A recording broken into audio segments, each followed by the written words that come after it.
Assalamualaikum warahmatullahi wabarakatuh. Hari ini cikgu akan membincangkan ataupun cikgu akan menerangkan kepada kamu. Kebetulan kamu pun dah dapat buku teks. So cikgu akan terangkan tentang tajuk bab 1, 1.4 langkah mempertahankan kedaulatan. Okey. Pemerintah dan rakyat memainkan peranan penting bagi mempertahankan kedaulatan negara. Oleh itu, pemerintahan dan rakyat perlu bekerjasama untuk mewujudkan kestabilan politik serta kemakmuran ekonomi. Okey, mengekalkan perpaduan kaum, memupuk patriotisme dan mengukuhkan pertahanan negara. Kerjasama ini penting bagi memastikan kedaulatan dapat dipertahankan demi kemajuan dan kesejahteraan negara. Okey, antara langkah-langkah untuk mempertahankan kedaulatan adalah untuk pertama mewujudkan kestabilan politik dan kemakmuran ekonomi. Okey, macam mana kamu nak faham tentang mewujudkan kestabilan politik dan juga kemakmuran ekonomi? Okey, pemerintah dan rakyat dia mempunyai peranan yang sama untuk menjamin kestabilan politik dan juga kemakmuran ekonomi. Pemerintah melaksanakan pentadbiran yang cekap dan menjalankan pelbagai usaha serta program bagi memajukan ekonomi. Rakyat pula memberikan kerjasama sepenuhnya untuk menjayakan semua usaha program yang dilaksanakan oleh pemerintah. Maksudnya dekat sini kita perlu wujudkan kestabilan politik dan kemakmuran ekonomi. Okey, itu peranan siapa? Sebenarnya itu adalah peranan daripada kedua-dua belah pihak, iaitu pemerintah dan juga rakyat. Kedua-dua pemerintah dan rakyat ini dia perlu memainkan peranan yang penting untuk pastikan kemajuan dari segi politik dan juga kemakmuran ekonomi. Okey. Siapa dia tu pemerintah? Macam mana awak nak faham konsep pemerintah? Okey, seorang pemerintah dia akan berusaha untuk mewujudkan pentadbiran yang cekap. Okey, contoh macam kita lah. Sekarang ni Malaysia diperintah oleh Perdana Menteri iaitu Tan Sri Muhyiddin bin Haji Muhammad Yassin, dan juga ketua negara adalah YDPA yang di-Pertuan Agong Sultan Abdullah. Okey, jadi kedua-dua pemerintah ini berusaha untuk mewujudkan pentadbiran yang cekap. Dan saya nak kamu sendiri tahu bahawa kestabilan negara kita, kemakmuran politik, kemakmuran ekonomi kita bergantung kepada peranan pemerintah dan mendapat kerjasama daripada rakyat. Okey, kedua, mengelakkan amalan rasuah dalam pentadbiran. Okey, rasuah dalam bahasa mudahnya kita sebut ialah jenayah kola putih. Okey, apabila rasuah ini dapat dihindarkan, kita akan dapat kesan iaitu pentadbiran yang sangat cekap.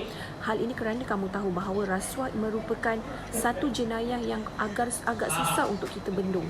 Kat mana-mana saja kita akan jumpa rasuah. Okey, jadi secara amnya kita perlu hapuskan rasuah ini supaya pentadbiran kita tidak ada masalah dan rakyat sentiasa harmoni bersatu padu bersama pemerintah. Seterusnya, memastikan agihan sumber kekayaan negara secara adil dan kepada semua kaum melalui dasar pembangunan ekonomi dan melaksanakan undang-undang negara menurut perlembagaan secara berkesan. Okey, itu adalah peranan daripada pemerintah. Okey, manakala peranan daripada rakyat, yang ni kamu boleh rujuk muka surat 12 Okey, rakyat memberikan kesetiaan kepada raja dan negara. Okey, peranan rakyat sebenarnya mudah. Kita perlu menumpahkan taat setia kita kepada agama, kepada raja, kepada pemerintah kita. Okey, kedua, kita perlu menyokong segala usaha dan dasar politik bagi mewujudkan kestabilan politik. Okey, macam sekarang kamu lihat, cikgu cuba untuk kaitkan sekarang yang mana negara kita telah menjalankan atau mengambil keputusan untuk mengadakan darurat ekonomi disebabkan oleh pandemik COVID-19. Okey, jadi Perdana Menteri Tan Sri Muhyiddin Yassin selaku Perdana Menteri berjumpa dengan YDPA untuk mengekang, sebenarnya tujuannya adalah untuk mengekang wabak pandemik ini dan kita adakan darurat dari segi politik. Okey, apa maksud darurat politik itu? Darurat politik itu kita tak akan adakan pilihan raya, kita tak akan adakan sidang parlimen, sidang Dewan Rakyat dan sebagainya. Kita tak akan adakan perjumpaan dan sebagainya, semua tak boleh. Jadi kat situlah kita adakan darurat. Okey, kerana apa? Kerana kita nak mengekang wabak pandemik yang kita panggil sebagai corona virus ataupun COVID-19.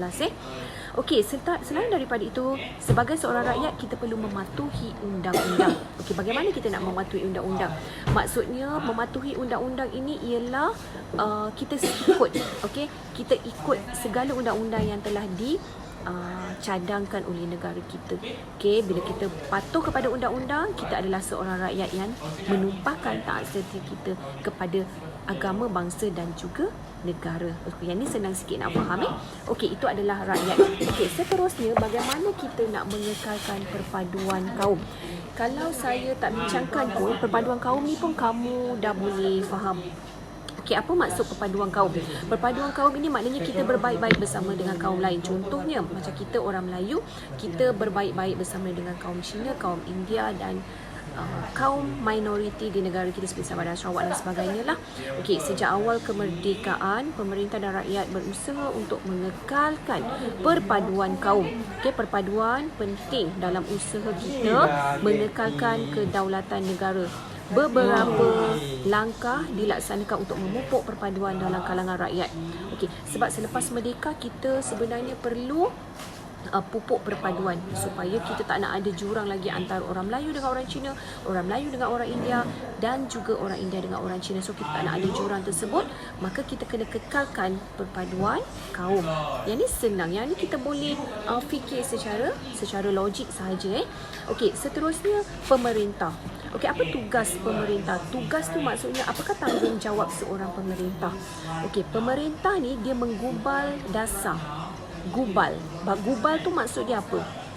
Menggubal tu maksud dia merangka dasar dan undang-undang berkaitan dengan perpaduan kaum serta integrasi nasional.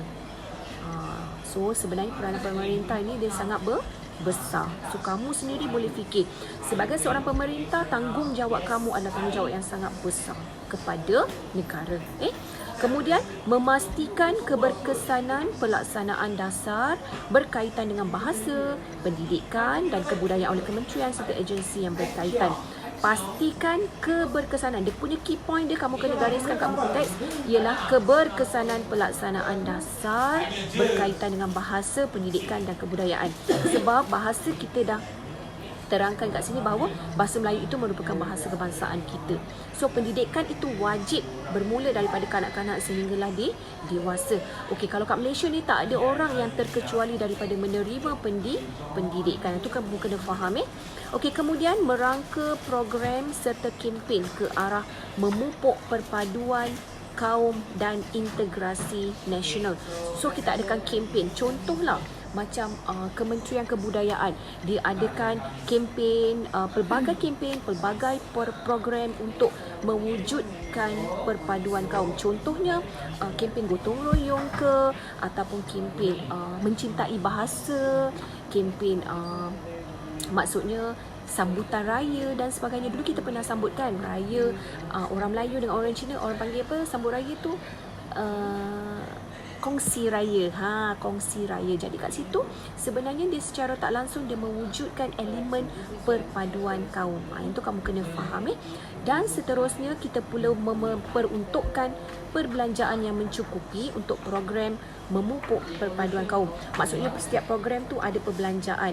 Kalau contohlah kita adakan perbelanjaan untuk orang Cina, maka perbelanjaan yang ada juga adalah untuk orang Melayu serta orang India. Maksudnya di negara kita ada 3 kaum. Kaum besar, maksudnya orang Cina, orang Melayu, orang India, dan perlu dibahagikan secara adil dan saksama. Maksudnya tak bolehlah setiap program tu untuk orang Melayu saja, tidak. Sebab key point kita adalah perpaduan kaum, jadi mereka layak untuk mendapat keadilan secara saksama. So saya harap, cikgu harap kamu boleh fahamlah penerangan cikgu. Dengan syarat kamu kena baca dulu di muka surat 13 dan fahamkan. Okey, selain daripada itu, bagaimana pula dengan rakyat dalam mengekalkan perpaduan kaum? Okey, rakyat perlu menggunakan bahasa kebangsaan dan menghayati prinsip rukun negara yang dapat menjamin